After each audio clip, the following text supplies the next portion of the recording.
আপনার মন্তব্য নেওয়ার জন্য অনেক ফোন।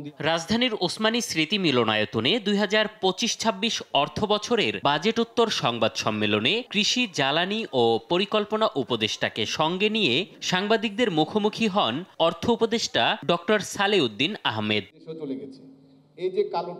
শুরুতেই প্রস্তাবিত বাজেটকে ব্যবসা ও জনবান্ধব উল্লেখ করেন অর্থ উপদেষ্টা। বলেন, দেশ থেকে পাচার হওয়া অর্থ ফিরিয়ে আনতে পারলে আরো ভালো বাজেট দেয়া সম্ভব হতো, কমতো ঋণ নির্ভরতাও। একটু ভালো হতো যদি সম্পদ আমরা বেশি পেতাম, আমাদের দেশীয় সম্পদ যদি আরো বেশি, আপনার ট্যাক্স যদি আরো বেশি আদায় করতে পারতাম, ট্যাক্স যদি ফাঁকি না দেওয়া হতো, ভ্যাট যদি ফাঁকি না দেওয়া হতো, করাপশন যদি না থাকতো দেশে, টাকাগুলো ফিরিয়ে আনতে পারতাম, তখন আমার ওই বাজেট সাপোর্টও রাখতো না IMF বা ওয়ার্ল্ড ব্যাংকের, ওই টাকা দিয়ে কিন্তু আমরা পুরো বাজেট ঠিক করতে পারতাম।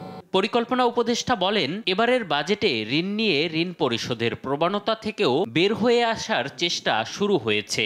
এই ঋণ নিয়ে ঋণ পরিশোধের যেই দুষ্ট চক্র, এটা থেকে বেরিয়ে আসার এক বাজেটে হবে না, অন্তত শুরুটা যেন আমরা করে যেতে পারি। মূল্যস্ফীতি 6.5% নামিয়ে আনার লক্ষ্য অর্জনে নানা নিয়ামকের কথা জানান বাংলাদেশ ব্যাংক গভর্নর। বিদেশের জিনিসের দাম বাড়তো এবং সেটার প্রভাব আমাদের ডোমেস্টিক ইকোনমিতে মূল্যকে বাড়িয়ে দিত।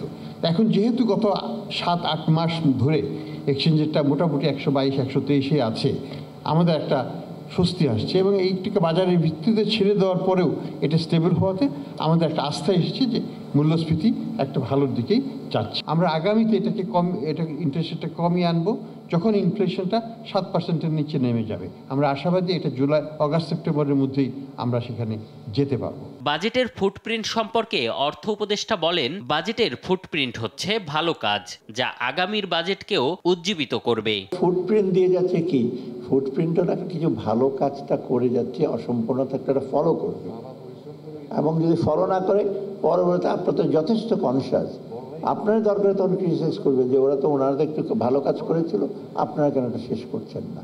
দেশের সম্ভাবনাকে কাজে লাগিয়ে এগিয়ে যাওয়ার আহ্বানও জানান অর্থ উপদেষ্টা। বলে দেওয়ার এম এ আজিম, দেশ টিভি, ঢাকা।